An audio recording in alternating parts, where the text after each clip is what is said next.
Oh, did you like how that echoed? Am I good? Okay, so we're gonna call our meeting to order. Oh, it is 5:01. That's okay. And I need a motion to approve the agenda for the Board of Education workshop meeting. Did the internet just die? So moved. Brian, Second? Mary Caitlin, all in favor? Aye. Aye. We're all here, 7-0. Can you believe we're at that time of the year where we are reviewing the code of conduct? I can. And we're setting it up for the 26-27 school year, right? Well, tonight we're reviewing modifications presented by Student Service Director Deb Miles. And we're going to open up for a 30-day public comment and hearing, which will begin tomorrow, April 22nd, and run through May 22nd. And then if all goes well, we'll be having, again, an open public hearing comments at the start of the meeting on May 26th. And if there's changes or modifications, we'll let the board know in between those periods. But come June 16th, we'll be making a recommendation for the board to approve for the 26-27 school year. So that's sort of our framework. But there's a whole process, and Deb Miles is going to take some time to review that. Yeah, you're coming forward. You don't want me to do it. Which one? Oh, we found it in the PDF. Yep. Sorry. I got linked to the Google document PDF. Okay, thank you for having me.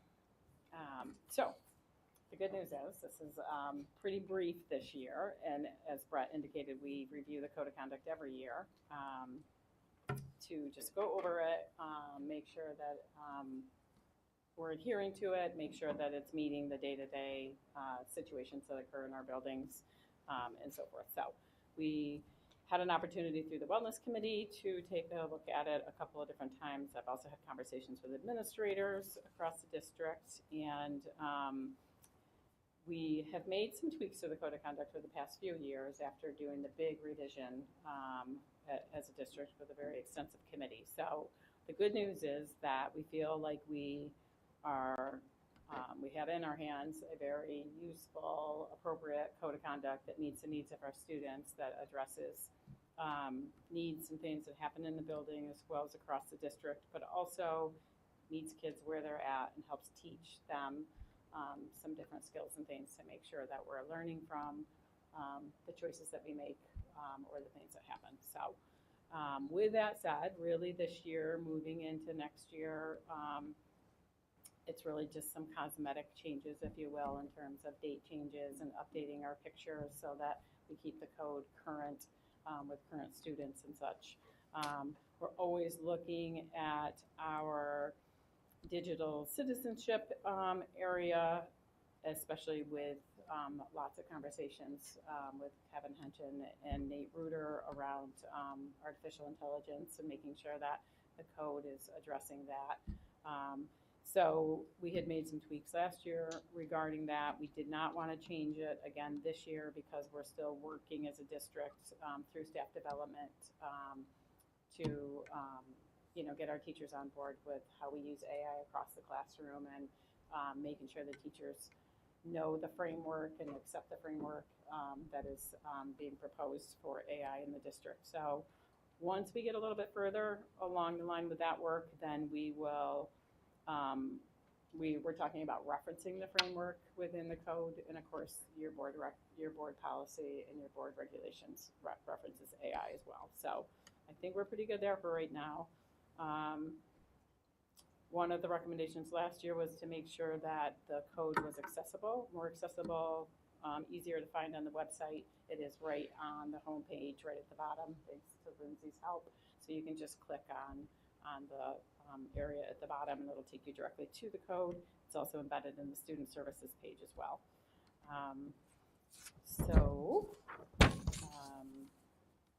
Questions around any of that? I was just going to say, Nicole and I were on the Wellness Committee, so we do get to hear about this stuff along the way, which is great. It seems like the response chart has had a pretty significant impact in terms of consistency. Yeah, the chart, it's so impossible to write a code that addresses every detailed situation that comes up, right? So we tried to do something a little bit broader, if you will, and that also gives administrators a little leeway in terms of how to apply it fairly but consistently, right? And then the levels to the response chart, to the infractions, allows us to not just kind of have an all-in-one kind of consequence for every situation, right? So level 1 is kind of a first-time warning, depending on what it is. Some behaviors, if they're serious enough, are so unsafe in our buildings, they go directly to a 3 or a 4. There is no 1 or 2, do not pass go kind of thing, right? So we get there quicker because it's a safety issue in our buildings, right? And we need to protect that at all times, as you'll hear a little bit later. But this leveling system does give administrators the opportunity to kind of work kids through situations, grow and learn from them in level 1, level 2, and then hopefully not be reaching level 3 and level 4. So that's kind of the idea. Along that same line, can I ask how our work in restorative justice is still going? I know it's still rooted in our code. Is that, how is that going? Right. So I think mostly across our mental health professionals, I would say that they're using it in kind of, working in those conference type conversations, pulling kids together and trying to, and also our assistant principals as well, and trying to address things through productive conversations. When we've had some other situations maybe that involved an adult and a child just in, disagreement or misunderstandings, we've also been able to kind of have those meaningful conversations with that lens as well. Vastly across a district this size, across all of our teachers, I don't know that I could stand here and tell you that all of our teachers are using a restorative, conferencing kind of approach. But our PBIS program, along with our code, does lean into restorative practices. It leans into teaching and holding kids accountable versus just consequencing and hoping for change. So I think we are all at least using that philosophy. Which is, that was essentially, because we get to hear those conversations and what is still in play. And I feel like when I first came on the board, we focused a lot on that and a lot on training and support and the code of conduct. So the fact that it's still like a living document and that it is adjusted when it needs to be, but that it's still, a great reference point is encouraging, I think, right? Nicole, would you agree? Yeah. That's one of the favorite things on, I know it sounds weird on the wellness committee, is to be able to go through every year and kind of tweak it and say, is this still relevant today? And it's great. And I would also just add too, I think the use of our SEL curriculum, our social emotional learning curriculum in the classrooms with our teachers, it lends into that same, realm of, teaching proactively, how to be a community member, and they do their, circles on the carpet and so forth in the elementary levels. So it does, lean into restorative philosophy. So I really thought you would ask about the cell phone policy and how we were doing. I think I came a little prepared with Oh, yeah, share, with some feedback from our administrators, really focusing more on the secondary level, of course, because, it's always been pretty contained at the elementary level. So like many things, it starts out really strong, right? And everybody's kind of, leaning into it and prepared to address it and so forth, and the kids are with us. I would say it's become a little bit more, I don't want to say problematic, it's not a problem per se, but we're seeing them more in the unstructured areas, right? So given the number of kids in a building versus adults and trying to manage cell phones and so forth, we see them, in the hallways, the bathrooms, maybe a study hall here and there. And I always like to remind everybody that when we're talking about our code of conduct or we're talking about situations, the vast majority of our students do the right thing and adhere to the policy, and the phones are away. We're at about 300 referrals at the high school for cell phone use during the day, but those also are not 300 individual students, right? Those span over some repetitive behaviors with some kids that really just struggle to put the phone away.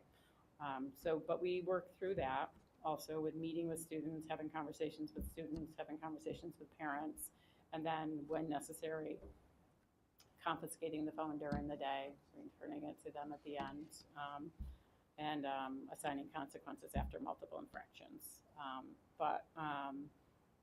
The two big positive takeaways that I think are still critical and being observed is that instructional time is still protected from cell phones. So in the vast majority of academic classes and contact classes and so forth, they are away and kids are focused, and we're moving through curriculum and so forth. So that's great. And then also there is a noticeable difference in the amount of disruption, like a decrease in disruption to the school environment as a result of social media drama. So the fact that we can't come in Monday morning and have our cell phones out first period and see all of what went down over the weekend, that certainly prevents a lot of other, kind of collateral issues that can mount during the day. And also the things that would typically happen during the day with kids going back and forth. So that has remained consistently lower than in previous years. So they're happy about that. So. And then I think when we talk about the code and we look at different pieces, I do think as we review the code next year, it will be kind of important to take a look at the dress code again. We tried to be pretty broad with that, and we always try to be super careful about not leaning into one gender over another gender and so forth. But fashion trends are fashion trends, and they leak into the school in that we want to show our individualism and our fashion and our style, and sometimes it's just maybe crosses a line that is just a little bit too distracting and disruptive to school. So no real direct ideas about what that'll look like, but just making sure that we're helping kids realize dressing for success in the future is also super important. That's it. Dressing for questions, or we good? success. Go with that. Anybody else? Any questions, comments? It's really helpful. Great. There we will begin our public Super. comment period beginning tomorrow. It's good. Awesome. Thank you. Thank you. Through May 22nd.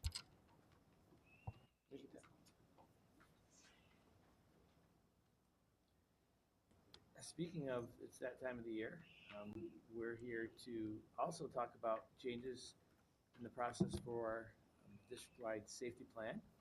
It's presented by our coordinator for safety and security, Sam Farina. Good evening. Thanks for having me. I can't believe how quickly the year's gone by, for me anyways. Like Deb had mentioned, our plan is we went through and did a revision. We did not substantially add much more to the plan, but there are some revisions that I'll talk about very quickly. Chief, you want this? Sure. Thank you.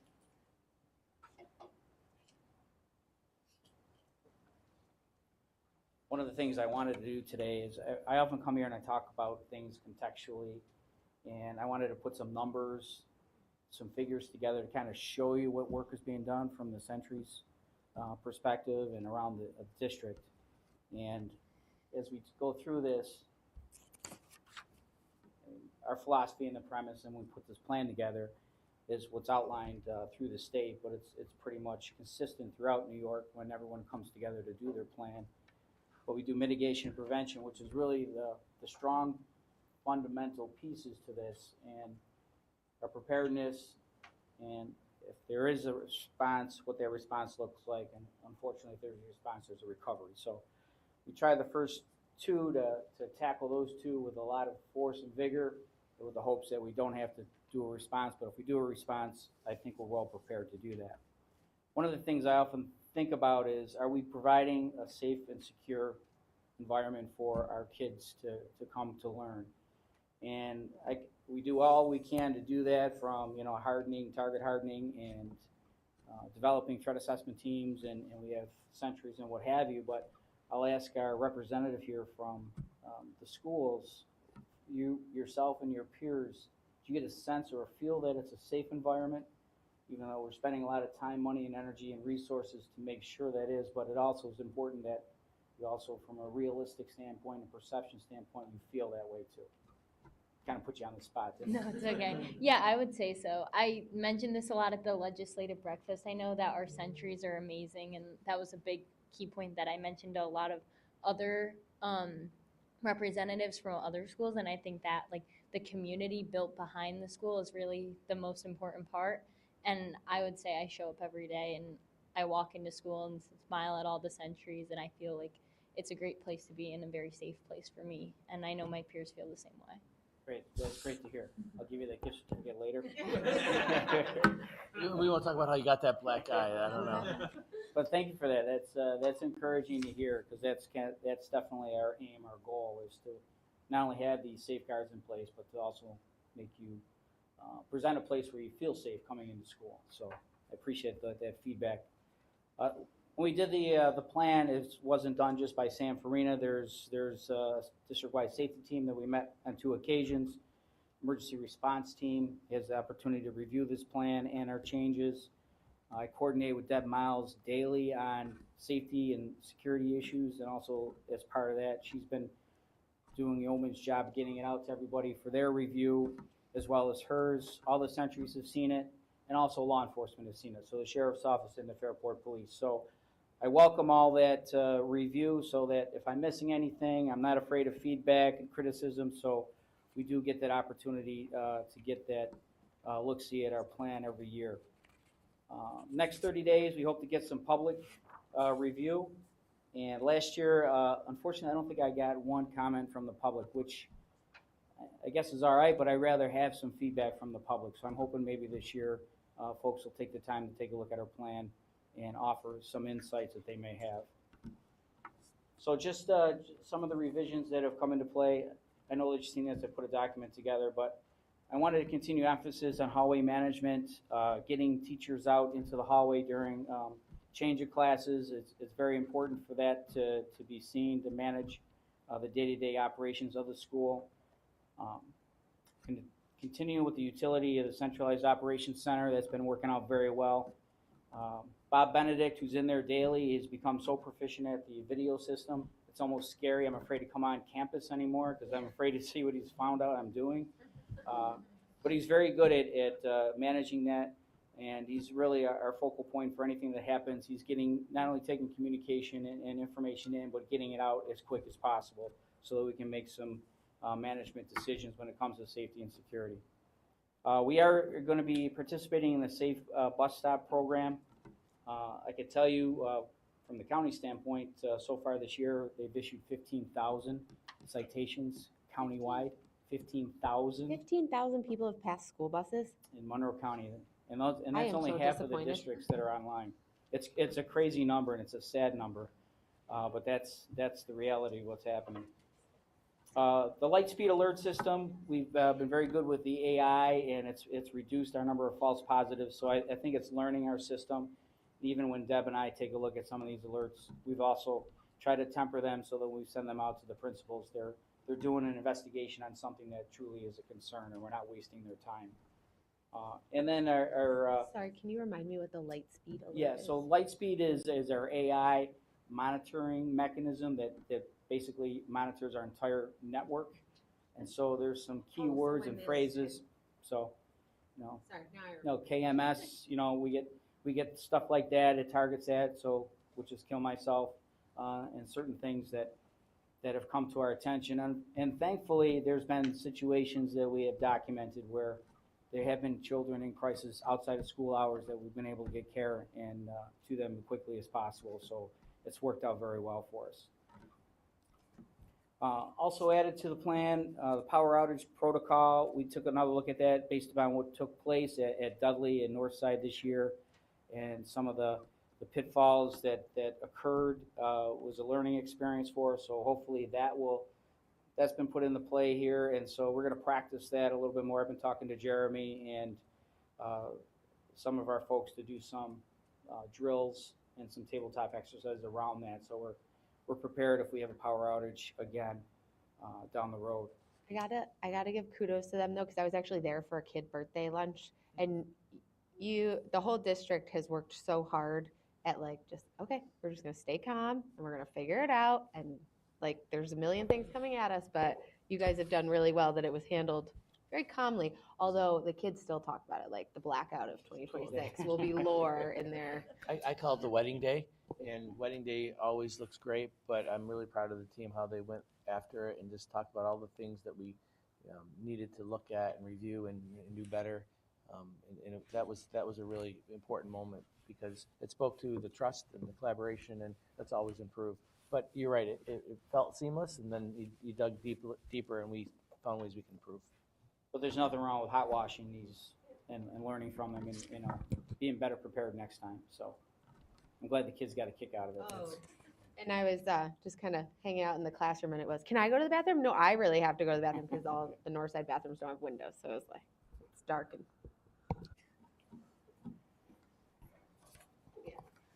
So we also added intruder situations and how to react to that, a little bit more defined than we had in the past. And we had to do the emergency remote instruction policy, which we had in 2020 anyways. We just needed to incorporate that piece into our district-wide safety plan. That was by state statute, so that's in there as well. So those are the key components of the revision of the plan. We do promote the plan to everybody, and we do recommend that everybody sees school safety as everyone's personal responsibility, as well as the folks that are involved in just safety and security. So we're trying to make that more cultural. See something, say something. We're pretty. We get those type of alerts all the time as well, and I'll get into the numbers in a minute. So kind of give you the century work by the numbers. So this is currently what we have for guardians of the elementaries: 1 century, Martha, 1 century at JP, 6 centuries at the high school, 2 are facilitators, and 1 century, that's the operations center. These are the full-time contingency.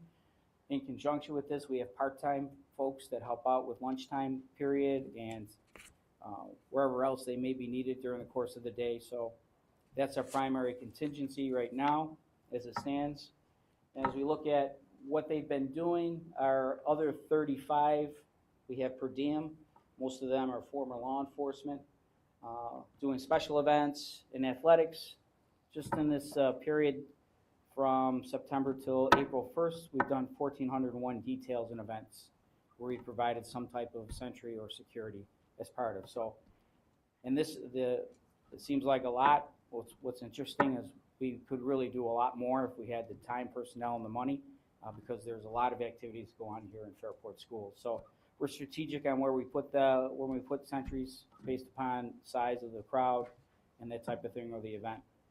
So I thought that was a pretty telling statistic. We also added 2 sentries from 6 a.m. to 7:30 at the high school as managing the traffic. We seem to get a lot of positive from the motoring public coming into high school. They're no longer coming in hot. They've slowed down, and they see our sentries every day, and they seem to be a lot more safer in the manner in which they approach the school. yeah, I was gonna say, are the speed bumps coming back then? That I'd have to check with Aaron on. I think they're waiting for the construction to finish. I think they miss them, really. The high school kids miss them. As much as they hated them, I think they miss them. Just saying our sentries are doing such great work. Yeah. We don't want them to be speed bumps, though. So. No, that's true. So patrolling schools, right now we have from Monday to Friday 2 folks that are out there just doing checks, and they're also doing special events as well. So we're kind of making a multi-purpose, but from 4 to 8 p.m. Monday through Friday, they've done 263 details in this time span from September to April 1st, 1,988 building checks. We found 426 open doors and windows last year. This year, we're 1,973 and found 399. So it's a little less. I'd like to see that get to 0, but that's where we try to get everybody involved in our culture of keeping the building secure and doors locked, windows locked, that type of thing. But that's the value of having them doing that, because otherwise we'd have lots of open doors throughout the evening and that type of thing, and that would be problematic. And talk about 181 events that were logged when Bob Benedict is maintaining a log of different things, significant things that happen throughout the day. He logs them in a log sheet in the operations center so we can keep track of what we're doing. But luckily, I'm happy to report there's only been 3 instances of, I say, fights, skirmishes, if you will, in the high school, which is down dramatically from the last few years. I say that's pretty amazing It's for a school our size. for a school. If you look at other schools, and I don't want to say this because, I know. but what it is, it's a presence. So the Sentries are very, very much present, active, and involved during the lunch periods, even in the hallways. And if there is something that happens, it's within seconds that it's stopped. So the value there, it can't be understated as to what they're out there doing. Still doing the bid meetings once a week. Safe school reports, we had 10 so far this year, and the alerts from Lightspeed, 267. So we've been monitoring all these different aspects of the security and safety protocol. In addition to that, we have the clips where we manage the self-harm, threat assessments, and workplace violence. This is what we have so far, 67 on the self-harm, 34 threat assessments, and workplace violence is 106. Now, workplace violence, that number seems high, but these are also interactions with teachers and students that are really need extra care and extra support and that type of thing, and they may not really have a realization of what they're doing. Unfortunately, there's oftentimes where staff members have been pushed or shoved or what have you. So that's now with the law the way it is, we have to report anything at all that comes to our attention. And so we are actively doing that as well. But what we can't measure is the daily security vigilance that our sentries do. Just taking part of being part of the student population, how that's impacting, as we heard earlier, that I didn't prompt her to say. Thank you for that. Our partnership with law enforcement is very robust. We have a great relationship with the Fairport Police and the Sheriff's Office. I was told yesterday that they have selected a new police chief that's coming online. I can't say right now because they're in negotiations, but there will be a change in the police chief over there, and it's going to be a good change. I think that's going to be a welcome change there. Communication, awareness of current events, active threat assessment process, mental health integration system, all these things we really can't measure, but these are all part of our security protocols. So I like this quote last year that Scott brought up. It was building relationships, good communication, and awareness are key, which I think our team does a phenomenal job of. So I'll end on that. And if you have any questions about the plan, happy to. Can I just ask probably a silly question? Do all school districts have the say something or see something, say something? They have something along those some Okay. anonymous line. Most of them do it, if not all of them. Okay. I think it's part of the school I thought it was safety too. plan that they should have something that people can anonymously report information. Okay. It just seems like I don't hear of it being used maybe as much. They use a different application Yeah, I than we was do, wondering. Okay. but I know that they're doing the same type of similar reporting. Pretty much anything that we've uncovered has been because of see something, say something. Right, Because of the vigilance. Yeah. That's our logo, that's our little catchphrase. Yeah. The effort from Safe Schools Upland. And so, we get reports from parents in the community, Yeah. students, that want to remain anonymous, but want to tip us off of something that might be happening in their buildings and such. So it does work. It is a low incident kind of thing. It's not super costly. No, I think it's right. I think it's a value. I do too. I just, value to our parents and our community members to feel like they need to let us know something's going on, what we should look into. just in conversations, it seems like our community seems to use it pretty effectively. So just like the code of conduct, the quick reference guide relative to our district-wide safety plan will be put in a 30-day public comment period time between April 22nd and May 22nd. On May 26th at the Board of Education meeting, there'll be an open public hearing where individuals community members can comment on the safety plan at the start of the meeting with the code of conduct. And then on June 16th, relative to everything that we learned, or if there's changes that need to be made, I'll be making final recommendations to the board for the approval of the district-wide safety plan by September 1st for the 26-27 school year. So thanks for getting the process going. Right, if, in the next 30 days, if the public wants to comment on the code of conduct or the safety and security plan, how is that? They're going to be, a notice will go out and they'll communicate to our board clerk, and that board clerk will then share the information on how to and the details. Right. So thank you for adding that piece. I think that was last year too. You reminded me of that too. That's good. Yeah. keep We're like, forgetting go that. out in our new That's great. community. Thanks for giving me that big, like Sam, watermelon. Sam, can I just ask like a nitpicky question on Sure. the numbers? You had the elementary schools, they were called guardians instead of centuries. What's the difference We there? purposely did that to kind of get the elementary students excited about knowing that they have a guardian there instead of a sentry. So kind of less of a security presence, more of a helpful, somebody I can reach out to and approach presence. So it's Yeah. it's Any anonymous, difference but in it's, like job requirements or anything no, like it's the that? same. It's Okay, the same okay. exact job. It's we move people in from cute. sentry to guardian, but that was the thought process. And I when we think came it up with was a that. big conversation, actually, yes, years, it yeah, was. and Lisa, you probably weren't on the board. Yeah, it's It such a was, great yeah. question, because that was a big question. What would the term be so it doesn't sound just so, what would the word be? Century-like. Century-like. Yeah. Yeah, that's a great question, though. To I us, hear it all makes- the time great feedback from students Yeah. about Yes. the centuries and guardians and the work they Yeah. do, and so I just Well, appreciate thank that. you for that. Yeah. I Appreciate kept thinking Guardians of the Galaxy when the name It's- was chosen, but It might resonate more with them It that way. might. Who knows?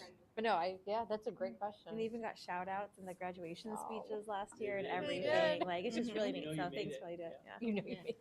Just one last point, Sam. I think it's, and I know you were certainly making a big point of it, but I think as much as your work is so big and important, I think, as Mallory said, I think the community behind the school, and I'm thinking of the event that could have happened in Clinton. It's because of the community. It's because the community sees something and they say something, and I think you asking, like, you want people to reach out to you, because being on the district-wide safety committee, like I've always had faith in the work you do, but I think it just, when people can ask you questions and get clarification, what does this mean? What does that mean? Like, what do I do if I'm concerned about something? I think you can really learn a lot, realize all these things that are in place to keep people safe.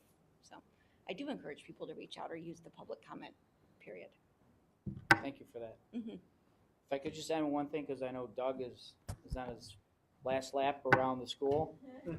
Since I've been here, Doug and I have worked very closely on investigations, personnel investigations, that type of thing, and it's been truly an honor and privilege to work with you. So I'm going to miss you. I know it's a bro moment. I'm sorry, but it's he's definitely going to be missed. And now I got to break in Bob Clark, so I don't know how I'm going to pull that off. I gotta imagine you've had to talk to him a time or two with all the high school kids. We've been in constant communication as well. So, well, thank you very much. I appreciate it. And I appreciate your support. I know the Centuries do as well. Thank you. Thanks, Sam. Thank you. Okay, so up next we have Mallory Fudd for our student report. Yeah, so this week I went to Brooks Hill, well, last Friday. And I just have to say it was like definitely probably one of my favorites, if not the favorite visit I've done. I have only gone to Brooks Hill for like basketball practice and like a few other things, like not that often, and for Brotherhood Sisterhood week in 9th grade, but the people that Mrs. Clue selected was like such a great group where they were all like, no one was afraid to talk. We had students that were new to the district, ENL kids that wanted to share how they felt. Like it was a great like all around group that I got to talk to, and I got a lot of different insights and different perspectives. So some things that are going well at the school were they really like all the specials that were offered. Same with every elementary school, really. They were excited about the new CIP renovations, and we talked about how some of the grades, like, because we talked to 4th and 5th graders a lot about it, and they were sad to miss all the cool things going on, but we also reminded them, like, every school gets better and better, and if you miss one thing, you get a good thing at a different school. I talked to so many new students about, they asked me questions about bullying, like the community. We talked a lot about all of that, and especially at Brooks Hill, I know it's been an issue for them at other schools that they voiced, and they said this is a great experience and they feel so welcome, and like just that they have a lot of good friends that they can trust, which was really nice too. They really enjoyed their Brotherhood Sisterhood Week buddies, and next year they won't have just ninth graders, which I brought up too, which is kind of cool, and they were really excited about that, to have all different grades. And then we talked about state testing that's coming up, and I was like, are you guys nervous? Like, how do you feel? And they all were excited, which I was like, why? But they said they felt really prepared. They've been practicing a little bit, and their teachers have told them it's not something to like really stress over and just to show off your skills. And everyone I talked to said that they were ready, and so that was really good to hear too. And then finally, I talked to some kids that really enjoyed Spark Plus, which is the enrichment activities that is very like a select group gets to do it, and that moves on to what could potentially be improved, because one of the kids was telling me all about Spark Plus and how much he enjoys it, and then the kid right next to him was like, well, I want to do that, and he wasn't in it, and I know that's something we'll talk about later tonight too. And so that could be potentially improved. Like, a lot of kids I know are capable of being in it, and they talked about all the things that they love about Spark Plus, and I think it could be improved that if we expanded a little bit more, because they said only like 12 kids were in math and 5 in English, which is very select, and I know a lot of kids would get a lot out of that. Some other things were more accessible bathrooms, which were in the CIP plans for a few, which was very insightful for some of the kids to notice that too, because there's some students that need that, which was very nice. Additional playground equipment was the big and easiest fix, I'd say, because it was we talked for at least 5 minutes in every group about how they need new playground balls, a pump for them. They're always flat, they're always lost, they're like everything. So that either like a pump or like a refresh of balls would be very helpful. And then on the playgrounds, along with recess, they said more safety precautions, because people shared their experiences of getting like jumped on or like hurt at the playground, and so they said it would be great if there was signage or just gentle reminders around the playground about that.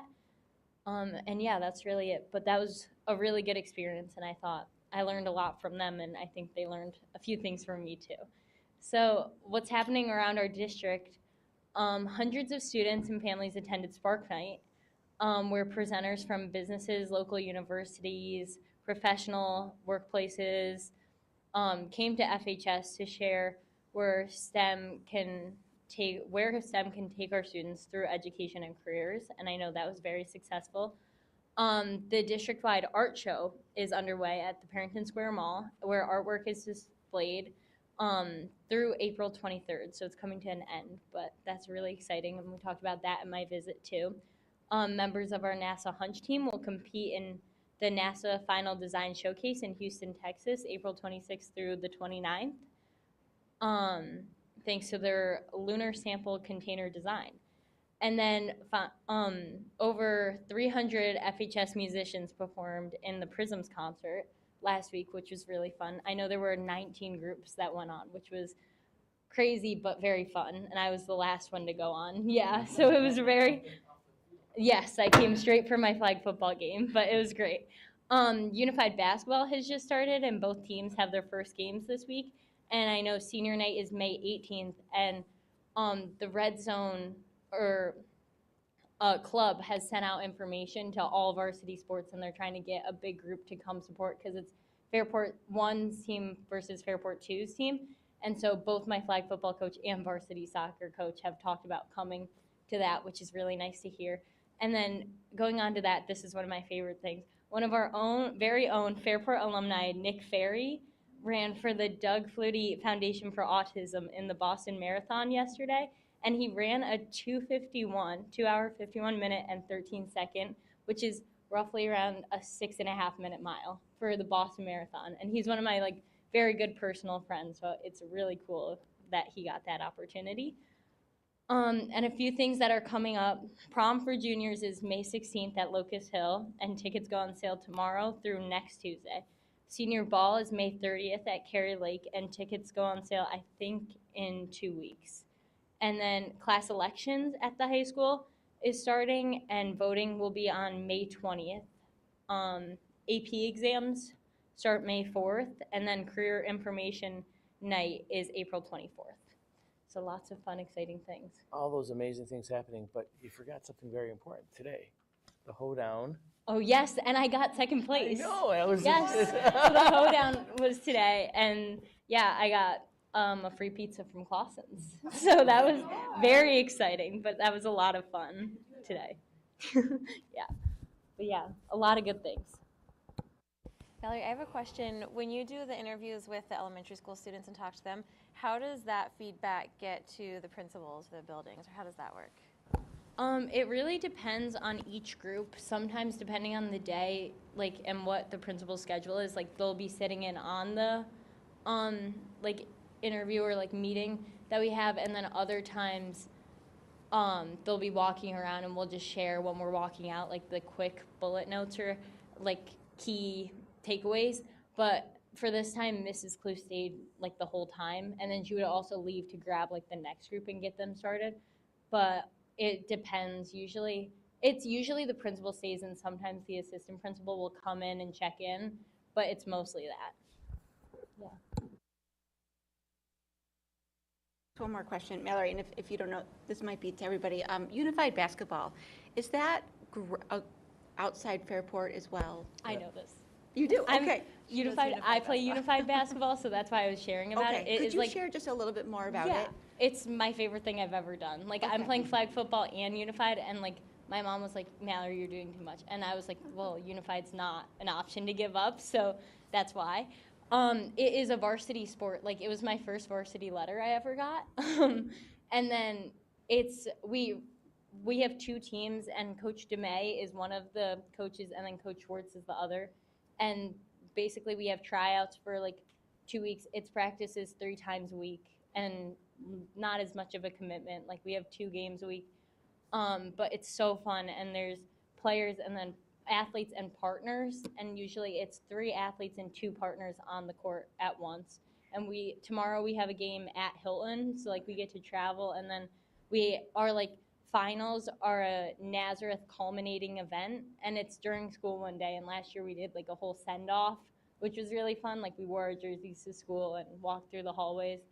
But yeah, and I know, like, everyone that does it has never said, like, a bad thing that I've heard. Like, we have a really good team this year, and, like, there's basketball players that just want to keep playing, and then, like, I used to play Mod A basketball, and then I got too busy with other things, so I started this, and I am so happy because it's like I met some really good friends that I would never get to talk to, and it's like any other varsity sport. We get to do all the same things, so that's really fun. And when is senior night again? May 18th. It's a Monday. Thank you. So we have 2 high school unified teams, 1 modified basketball team, and 1 bowling team. Okay, Right? that was my next So as a question. county, they're trying to expand unified opportunities as well. So we should be seeing that develop in the future. But we've been doing bowling too, I think, for a couple of years too. So Do you know what they're trying to expand to? I don't have the specific sports. No, I know. I know it's a conversation. I just know if you do off the top of your head. And since you mentioned Nick Ferry, I'll give a shout out to Kaylin Reuter, who also ran the Boston Marathon and finished in 2:21. Was like a 84th out of everybody at the race. So that's crazy. That's Nate Reuter's son. Yeah. Fairport representing in Boston.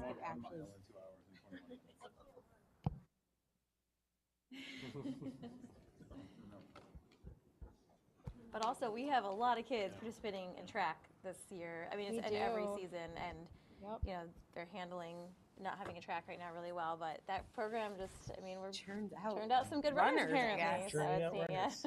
I would agree. And it's something you can do, you know, throughout your life, which is also a nice thing for sure. I do not, but other people do. It is an option. It is. Anything else for Mallory? Who do we play tonight? I was just gonna ask. Thomas. Thomas? Ah. All right. They're good. I thought they were good. We're better. Schrader is very good. Both Webster teams, but And what time is your game at? 7:15. Ah, so we could. No, we'll still be here. We can adjourn whenever we I want. true, We can have a true. motion to adjourn. Oh, well, good luck, Mallory. Thanks. Great job.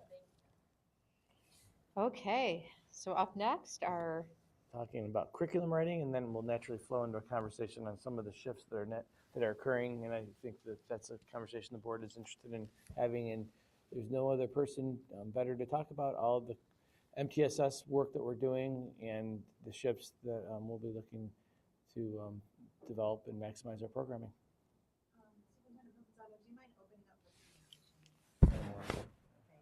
I did prepare Yes, a it's right report here. for you, so you can see that. You got a presentation. And actually, there's 2 reports, but I will go through the presentation.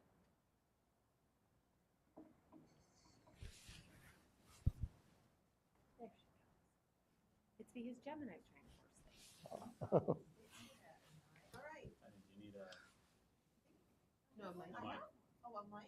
I do need a mic. I could just turn it on though. oh, there you go. How's that? All right. Hi, everyone. Thanks for having me tonight. So every summer we write curriculum, and this summer is no different. What you will see as I go through these proposed curriculum projects for the summer is just a little bit different of a breakdown than I've done in the past. So you can see where the projects are falling, and then so you'll see we're covering it in all of our content areas. And then just a summary here of some of the work that we're doing. I'm going to call out just a couple things. We have standard alignment for some of our AP courses, which is amazing. In literacy and as well for kindergarten, we will be delaying the start of intervention for kindergarten. There's a couple of reasons that we're doing that. One is kindergarten students truly should come in knowing nothing, like there's no expectation, right? And so to start intervention when many kids have not had any formal schooling or just preschool in some capacity doesn't make a lot of sense, and it draws from our interventionists that we could be using somewhere else. So we are doing a push-in model this next year to try that out. It's very awkward to have a 5-year-old or a 4-year-old sitting in front of you and start screening them when they have no idea what school is even about. And so we're just going to push that off a little bit. But in order to do that well, we're going to develop that push-in model for our kindergartners. Sorry, Tanya, question sorry. on Oh. that.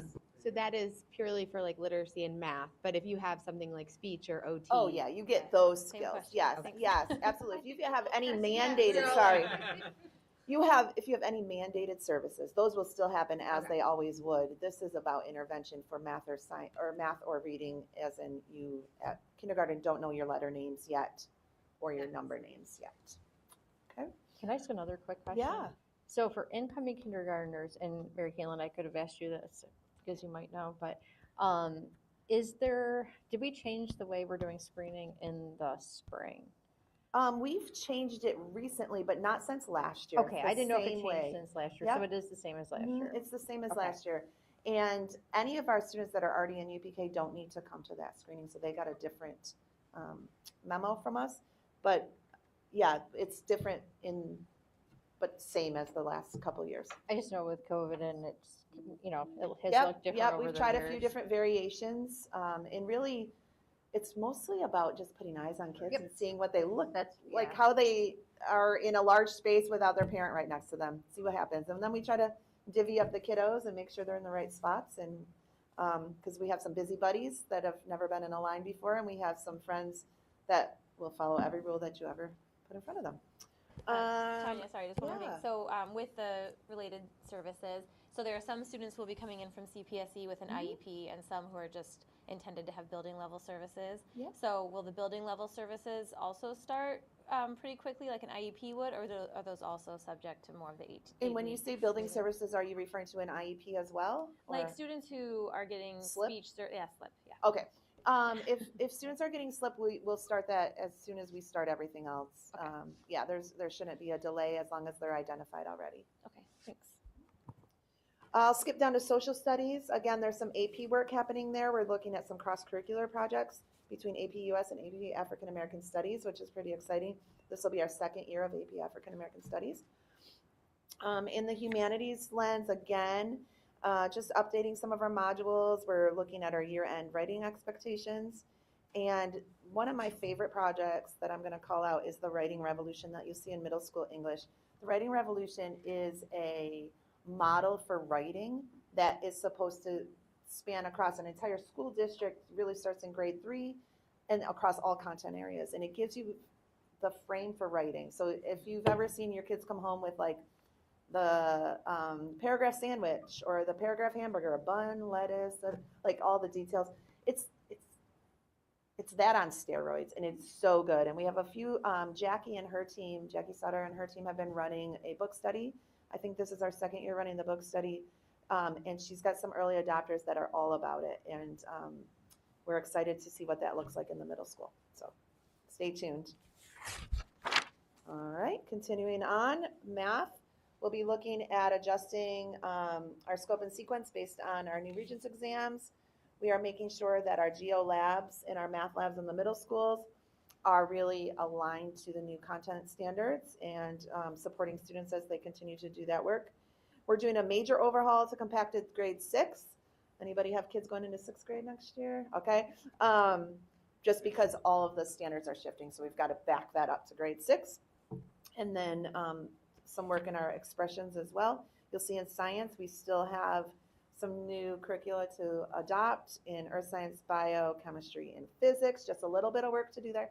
Actually, there's a lot of work to do there as we align our standards to the next gen standards. And art, you'll see that we are updating our AP art course so that we can have that pathway. We have that pathway now, but we would just want to make sure that we are doing the very best that we can on that. Continuing on, you'll see we have technology and facts.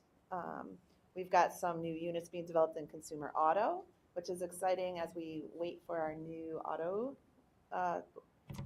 space to be developed.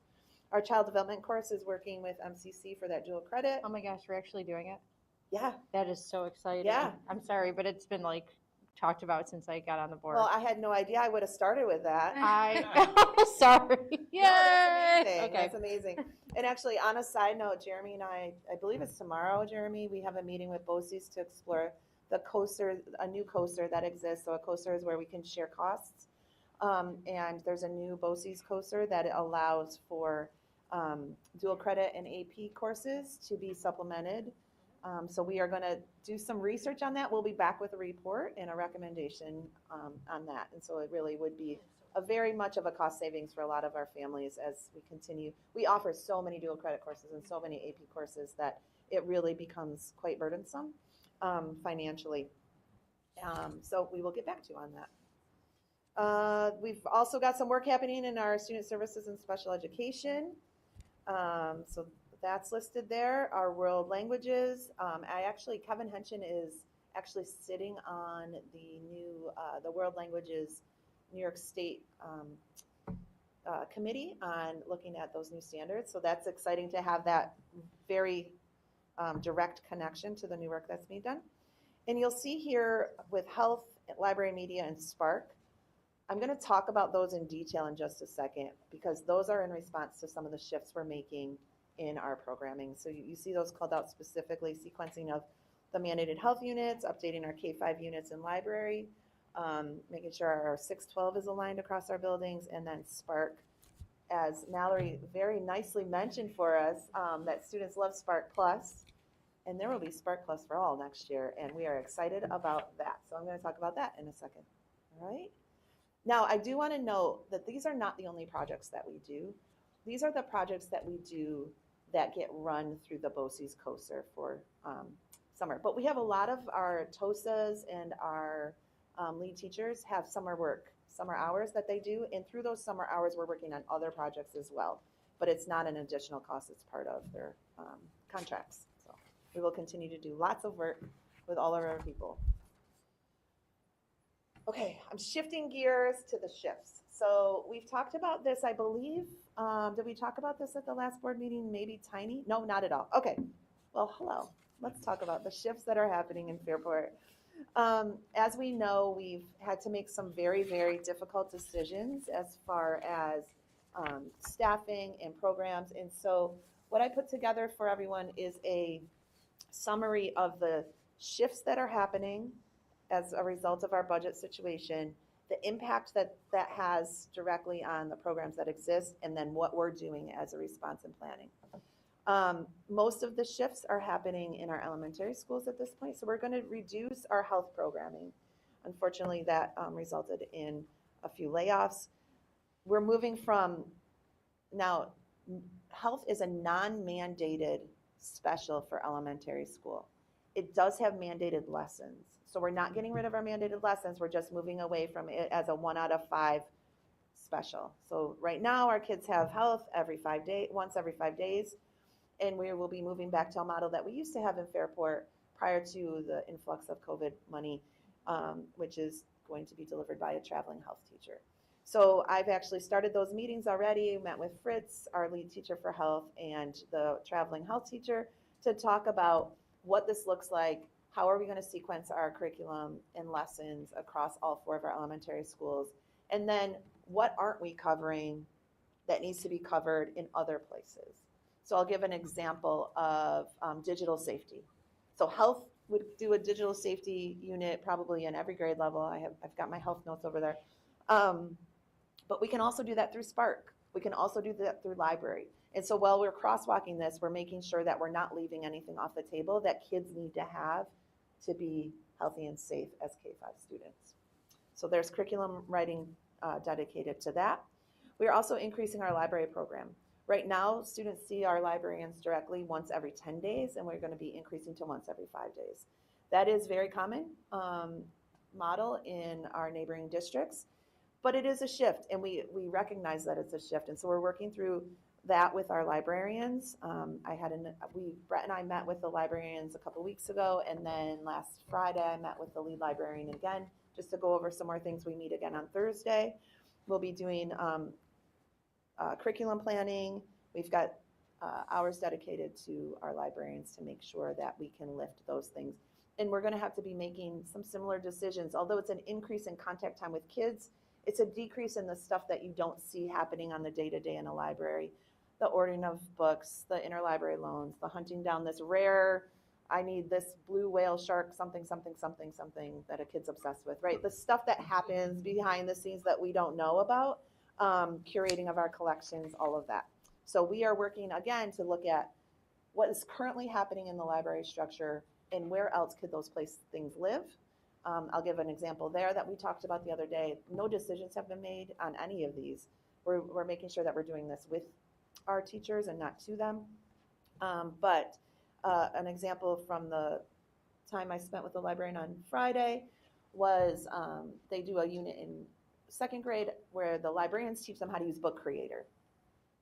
It's great because you need Book Creator to do a lesson in wit and wisdom, and so it lifts that load off the teachers. And she's like, I don't know if I can do this anymore because of all the reasons. And I said, well, we've got an increase in Spark. What if we shift Book Creator to Spark? That could make sense. So we're just talking about where can other things live so that the work can still get done. Yeah, and I think you're 100% right. We needed to develop it with the librarians. We were talking about, and you'll get to the guidance lessons and the health lessons that we need to, but those are natural places where people can go in, and that will support our librarians so they can continue to do some of their work. Absolutely. So those non-mandated health lessons will be delivered during that extra library time. So there will be, again, blocks of time where a librarian might not see a class once every 5 days because they'll be having a mandated health lesson. And that actually works out really well for the traveling health teacher because prior to, the traveling health teacher had to make up their whole schedule talking to every single elementary school teacher. And you could imagine how crazy that would be. But now we've got a dedicated time. Another shift for us is reduction in elementary school counselors. Again, counselors are a non-mandated counseling program, and the elementary school is non-mandated. We do recognize, though, that this was a really hard decision to make and the impact that our counselors have on our students. So we'll be moving away from a 1.0 elementary counselor in each building to a 0.5 in each building. Because of that, we have to make sure that all of our students have their mandated and non-mandated counseling happening, and that we are able to be flexible and responsive to any needs that pop up that aren't noticed, that we don't know about to start the school year. So we can do all of that through our social workers, our psychologists, and then that shared counseling position. And sometimes a behavior specialist is actually the right person to be doing some of those mandated lessons or counseling. So we've got a plan. Deb's working with her team on that. And Tanya, can you remind folks, because I know I asked this recently, just in terms of what support we have at our elementary buildings currently. A lot. Yeah, do you mind Yep. just stating what it is? No, 'Cause I not at know all. that So we comes have up. a 1.0 counselor at each building. We have 2 social workers, No, two two sites. psychs, 1 social worker, Sorry. sorry. Yeah, thanks, Brett. So 1.0 counselor right now, a 1.0 social worker, 2 psychologists, and a behavior specialist. So 4 mental health at each of our elementary schools. We're just cutting the counselor in half. Okay, Via attrition. Attrition. It's Nobody not lost a job. right. Yep. Okay. Yeah. And I would say if you look at other districts, We are very, yeah, again, I don't like to compare. I know, but we are very Well healthily resourced. staffed. Well-resourced, Yeah. And this is sustainable, like this model will make us sustainable for the programming that's needed, for the services that are needed. Absolutely. Yeah. Yeah. I don't think anybody will notice, the general population will not notice that we have gone down a 0.5. Who will notice is the colleagues that are picking up the work. So I don't want to discount that, but our students won't feel it. And then one of the other pieces that counselors own quite a bit is 504s. So those, our assistant principals will be picking up the 504 meetings. My next question. I was going to ask, knowing, I think we reduced a school psych at the district level Yeah. position through attrition as well, right? Yep. So do you anticipate any difficulty with processing IEPs or 504s from a timeline perspective, where it will take longer for a student to get to that process and start receiving services? No, I mean, we're mandated by the law anyways on how fast to get that testing done, so we have to make that happen. The district-wide psych was a very wonderful, nice-to-have position, but we have in the past not had that, and we've been able to maintain. So we'll be able to do that. It will push some work back into the buildings, but our psychologists are well-equipped. Thanks. Yeah. And our assistant principals know that they're going to be taking on the 504 plans. They do now. No, I'm just kidding. Okay. They already are deep in the work. I thought so, They all but- are very, very active in everything that Okay. happens. Anything else on that one? Okay, so we are increasing Spark. Right now it's once every 10 days. It'll move to once every 5 days. And so every kid will get double Spark. So that is really such a blessing and such a wonderful enrichment for all special that we have. And you've seen Travis present so many times. So it covers social, emotional, math, science, technology, all the things, problem solving, creative thinking, everything. They throw in a lot of technology in there. So we're really excited to see what happens with our double Spark special now. And so it's, oh, sorry. I will It's, ask after. okay, sorry. It sounds like there's some programming that's being pushed into Spark, and I assume that's what we're using the additional time for primarily. A little bit of that, but bit, then okay. also going deeper on this stuff. So when I first got here, Travis, I remember this very clearly. Travis came and said, "Hey, I'm running this program at Northside. What would it take to run it everywhere?" And I was like, well, "Let's figure it out." And so we figured it out. And then he came back to me. He's like, "It's great. I just wish we had more time because there's so much more we could be doing with kids." Now they have more time. So it's the push-in of a couple more things, but it's the expansion of all the things we're already doing. And then what about the students that are getting enrichment now? How is it gonna be different from their experience? Yeah, going so next year? the enrichment model is my next bullet, but Oh, are we sorry. okay on the, you're okay. Yeah. Lisa, do you have anything else on Spark, or is your question? I mean, so somewhat building on Yeah. what Rich was saying, I have one like kind of granular question and one bigger picture. But on the granular part, which I've read ahead to the enrichment model, sorry, but also with the increase in Spark, I think part of the enrichment piece has also often been the small group model. So when I'm looking at enrichment for all and any student during WIN, are we looking like what are those class sizes looking like, Yep. and how are we making sure that we're really enriching individual students and meeting their individual needs? Absolutely. So the enrichment model that we're going to move to is actually a larger umbrella. So when Mallory was talking, she said there's 5 kids in this class and 7 in this one. It was very exclusive. It was based on New York State testing, and then NWEA testing. Or if you're a parent that knew about it and called and said, I really want my kid in enrichment, we always said yes to that. But so that feels very exclusionary instead of offering it to kids that probably have the capacity to do anything that they want to do. So what we're moving towards is aligning our enrichment to tier 1. So what you'll start to see, and so this is some of the work that my lead teachers and my TOSAs are doing this summer, is writing these units. So during WIN, so that's what I need, students go to tier 3 intervention. The students that are left in the classroom are your tier 1 or tier 2 students. Now you can be tier 1 or tier 2 in anything, in any unit, and like you might be great at fractions and you're horrible at fractions. So this time you're a tier 1 and you're a tier 2, right? Or whatever the unit is. What happens then, you've got your grade level team and you're gonna do a model called Walk to Learn. And so we split up all the kids in 4th grade, let's pick all the 4th graders, kids that are experts on fractions, you're going to so-and-so's room, kids that need a reteach on fractions, you're going to so-and-so's room, and then there might be a group that needs something completely different and you're staying in this room. So we're divvying up those kids, so you still have the small group, you'll have teacher dedicated time with you, and it'll be aligned right to the curriculum, which really is what you want your enrichment and your interventions to be, is aligned to your tier 1 instruction. And that changes like unit to unit. So there's Yeah, like yeah, it's not going to be the pre-screen. same all the time. Yep. Okay. And WIN happens every day. And then my more overarching question is kind of something I hear a lot from the community about screen time and like screen usage. Yep. So as we're increasing some of the tech component with Spark and just any of this curriculum writing, like kind of just big picture, what is your approach to finding that balance of making sure that there's hands-on time and that aspect, or how are you balancing the screen time aspect? Yeah, it's always something in the back of my mind as we're looking at programs, because sometimes a computer, an intervention model on a device can do and has done just as wonderfully as an adult, but we also want to make sure we don't have kids on devices all the time. So it's a both and. I think what you're going to see with these tier 1 enrichments is that it is human to human, kids producing, it won't be device work. Sometimes for that tier 2 kiddo, you might need to put them on a device for 10 to 15 minutes. But nothing is, nothing that's on a device lives in isolation on a device. It's reteaching of something that you learned in person. Is that helpful?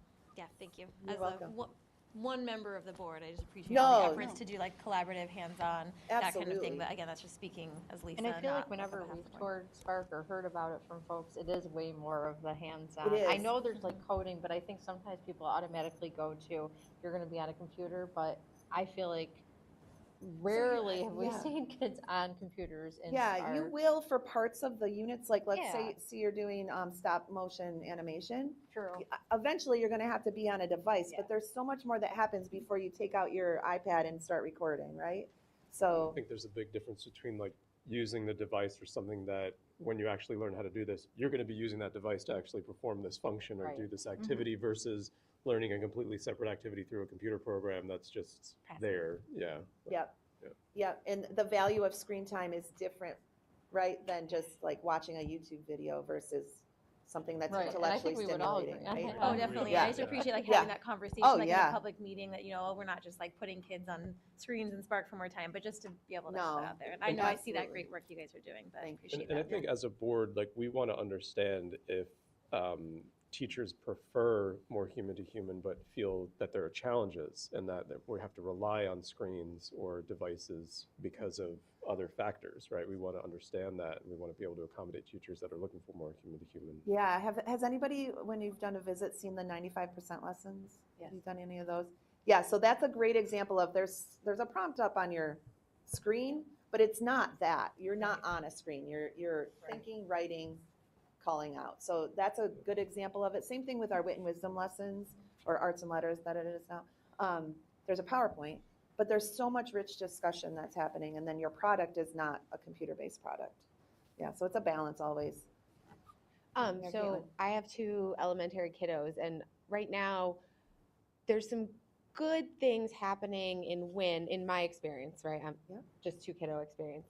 But that makes me really excited that it's going to be much more thoughtful. And I believe it was Brooks Hill, right, that had kind of Yeah. pilot this among their third grade. I think I so. think we heard about it at the last visit. Yeah, Brooks Hill has the all-star team right now that could pick up and do this and be a model for everybody. And there's other places this is happening. Please don't be mad at me, other schools.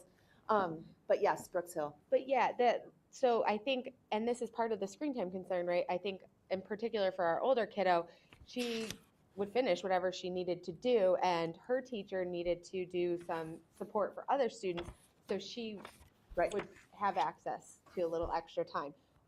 She loves it. She's making stop motion or whatever she's doing. But I'm excited that there'll be these moments that the teachers don't feel like they have to do everything for 24 kids. Right. They can say, these are my 8 kids I'm going to get to push in fractions on Tuesday. Yep. And they'll know and they can do that. So from an elementary parent standpoint, this is very exciting. It is very exciting. It's where we've been wanting to head. It is a lift for teachers. Because you're not just putting kids on a device, but by dividing that work amongst your colleagues, and you don't have to be the person that's doing enrichment every time either. So if I love fractions as a teacher, I'll say, I got this one, guys. I love this stuff. I'm all over it. But if that's not my favorite, I could say, let me have the tier 2s this time. And the thing I appreciate, so we used to have AHOD, all hands on deck, Yeah. which was similar, but it was more like at the beginning of the year, we screened you and you're a good at math person and you're a not good at math person, and that's who you were for the year. Yep. Is more how it felt. I think there were some more revisions, but I like Sure. that this is unit by unit because it recognizes really like kids are spiky, you know, and they have Yeah. areas of strength. Yeah, and, I absolutely. appreciate the responsiveness to that. Yeah, it's going to be beautiful. I would say it's going to take us probably 2 years to make it to the best that it can be, but there are already pockets happening, so we're excited about it. And I really appreciate that because our teachers have had to lift so much and we know their shifts going. So making this, A multi-year project. yeah, and as fluid and easy for them. Yep. All right, and one more. Oh, go ahead. Or actually, yes, maybe before you head over to Yeah. secondary. The changes in Spark, the changes in library services and health, does that affect at all time that classroom teachers have with their students? No, classroom teachers will experience the same schedule that they have now. Our classroom teachers have a double planning period every other week, or every week, once a week. What's that, Brett? Every 5 days. And this is a hard pill to swallow for some folks because they're lifting the burden for our classroom teachers. But because of all of the things that we are asking of our classroom teachers, we felt it was really, really important that we had that double planning protected. We're also moving to a PLC plus model, and that double planning allows that time for us to really look at kids' assessments and how do we change our teaching practices based on the data in front of us. So lots of good work happening in those double planning times. And all right. those are based on, those are grade level. Yeah, grade level. Yep. All right, we're on secondary shifts. So we have a reduction of teaming at the middle school model, at the middle schools. And you may not even know that we have teaming at the middle school because this is something that like an average parent wouldn't know that we do. But right now our grade level teams, so at JP, you'll have like a red house, Brett, you know, red house, blue house. How many? 2? Yeah, 2 houses, red house, blue house. And so you have the same, you have a science, social studies, math teacher on this side, you have a science, social studies, math teacher on this side, English, you know, all the content areas. And then they have the same free period. And so then that's when they get together and they talk either about supports for students, reaching out to parents, scheduling parent meetings, things like that. And so just based on, again, our budget, it's a very expensive model. Right now we have close to 4.5 paraprofessionals that are running study halls so that teachers can do that. We also hear very frequently that we don't have enough, that we have some vacancies for paras across the district. And so by reducing this team model to every other day, we're able to realize 4.0 paraprofessionals back into the pool. No one's losing their job. They're going back in the pool to mandated services and other places that we need them. And then the shift in how we're going to make sure that we still do all the work that needs to happen is just, it'll be much more intentional use of time than it was before. So where you may have talked about a kid just because it came up, now you're going to be using really your EWIs. So when you listen to Lisa talk about the early warning indicators, you're going to be looking at your EWIs, you're going to talk about a student, you're going to say, all right, I had this parent contact, this is what I need to do. So it'll just be tighter than it was before, but we'll still have the essence of teaming there. So we're excited about that. We will be sharing some staff across grade levels at JP and then across Martha Brown and Fairport High School. One of the reasons we're able to do the share between Martha Brown and Fairport High School is the shift in time to 2 tiers. Jeremy, 2-tier times. Thank you. So we have a traveling social studies teacher that'll be shared between Martha Brown and Fairport High School. And then JP is actually using an English teacher and then a literacy teacher that had an extra free block to cover their additional ELA that needs to happen. So again, it's a shift in practice, but you won't necessarily see anything different in delivery, except class sizes might increase like 1 or 2 kids in your 7th and 8th grades. So definitely worth it for us saving a 2.0 in FTE, which we got through attrition. So just to put some numbers in we were able to see and talk with the principals.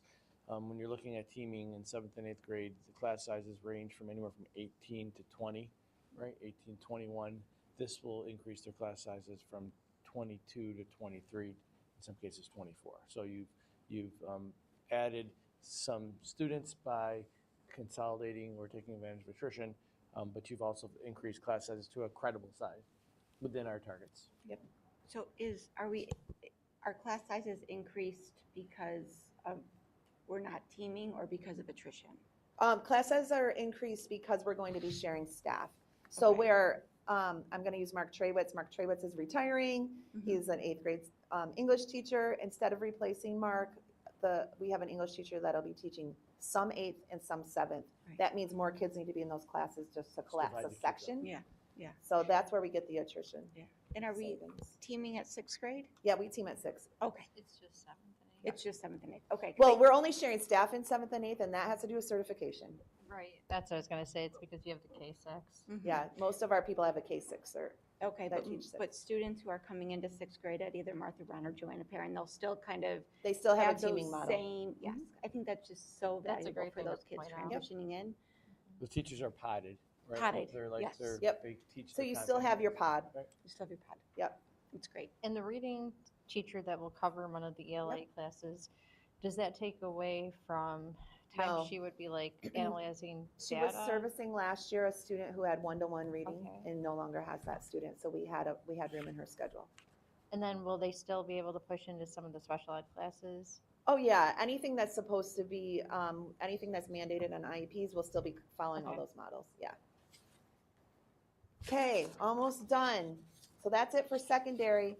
And then as we've been talking through our budget, we did make some shifts in our summer programming. I know this is too hard for anybody to see from where you're sitting, but I felt like it was important for the entire district to see the map of what we're offering over the summer and where. And so what you'll see is a movement basically from the most restrictive to the least restrictive across the top of that. So we go from classroom-based special ed programs, Better Together, E&L students, reading and math intervention, alternative education, and then regional summer school. You see who qualifies or who these are targeted for, the purpose for each one of those, and how those decisions are made or how students are recommended and where they're located. So we're still offering quite a bit of robust programming while still being financial stewards and reducing and changing some of our models of delivery. Can you speak to the summer programming with the counselors at the middle level? Because Yeah, we're so- not doing STAR. Yeah, one of the programs that we, based on data, decided to eliminate. So when I say based on data, we're talking about attendance to the program as well as outcomes from the program.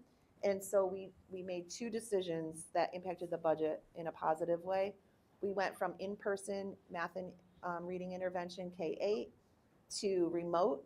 And in that way, we're going to be able to realize about $120,000 in funds while still delivering a model that will work for families and has research and evidence to back it up. So we're excited about that shift. And then our STAR program was another one that costs quite a bit of money, and we were not getting great attendance, and it wasn't necessarily producing the outcomes that we needed it to produce, meaning the original inception of that program was to get kids reengaged in school that were attendance problems or feeling disconnected.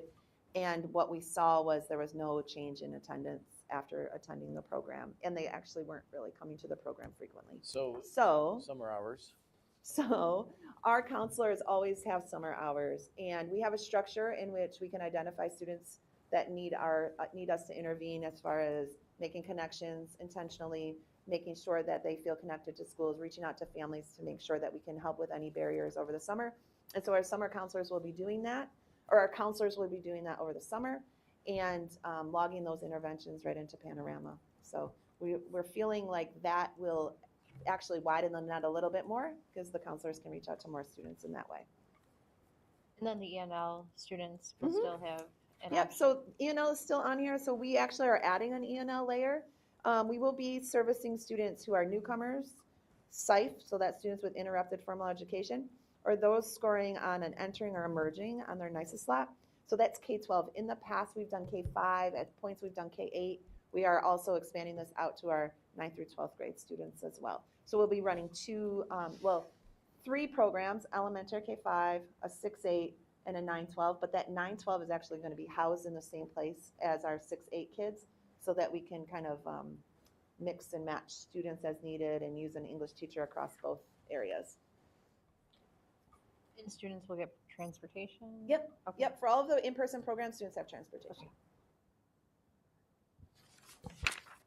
Just threw a lot at you. And That was a lot of stuff. I know apologize. I know that it's information that you've had in bits and pieces through weekly updates. Are there any further questions, any reflections on the shifts? I mean, just you guys can reiterate the fact that, especially with the elementary changes to health and library, these are strictly budgetary decisions that had to be made. They're not a reflection on Values, absolutely not, Brian. Thank you for saying that. It really is about mandated versus non-mandated programming, attrition, and then like the counselor decision. That's a non-mandated service, and we had 2 retirements that we could absorb through attrition. So it's not a value judgment. If we could, we would have. So I've been going to the Yep. buildings, and I've talked about the budget and the budget process. And I said, anytime that you're having a budget, it's going to impact people. And this, we're making these moves because it is about sustainability. It's about the increases in healthcare, and it's about foundation aid and the revenue streams that we are not able to achieve. So it becomes a purely budgetary conversation, and then it comes down to priorities, and you try to make decisions that are less worse, right? And we all know that these are all hard because it impacts people, it impacts our students, but we also need to make sure that we're providing a robust program K-12, which UP-K-12, excuse me, and I feel that we're doing that with this budget. And this has been an incredible work and effort by your team and your leadership, with everybody being communicated to, Tanya. Principals were wired, working collaboratively with Doug and Jeremy, and Lindsay's been an incredible part in helping us, tell the story and work through it. So the amount of work that you've been able to do, still a lot more to do. The planning has been incredible, and there's still a lot of unease. And I believe that we're going to be held accountable to these enrichment models and the library models, and how can we make sure that we're providing the right mental health support in a seamless fashion. And I think that's something that the board's going to be looking at, I'll be looking at, to make sure that we're monitoring these changes. Sorry, I have one more really quick one. I'm sorry. Well, one thing, I'm really excited about the writing in middle school, because I know that's something we've talked about a long time, like the writing, and I know that's a difficult one to get at. So appreciate the groups. What? Yeah, she's on. Oh, okay. Sorry. Yeah, the writing revolution. I might be able to snag a book or two if anybody wanted to see that. It's really I would love smart. to just look it's at my it. favorite just to thing. see. And then, like, a little nitpicky thing that I'm curious about, you mentioned the new curriculum and regents for exams. I know some of the other districts participated in those new exams sooner than we did, and had not the best experience. I'm curious, when do we start taking those tests? Yeah, Stacy has a calendar for us, and I don't know that off the top of my head, but I will get that to you. We've waited till, we've waited till the last times to be able to do and it. now So we see why. yeah. Okay. Yep. So And I we think went it's slow dependent to on do it. the course. But they'll have, I mean, I guess you don't know, so we'll find out. But it's not this year. Like, they'll have some time to work up to it. I can't remember. Or? I think something might be this. I think I think chemistry might be this year, or I know you've been working on it. It's fine. I'll look for Yeah, an there's update, a but I chart. appreciate that. I'm happy to give an update, Brett. Thank you. Yep.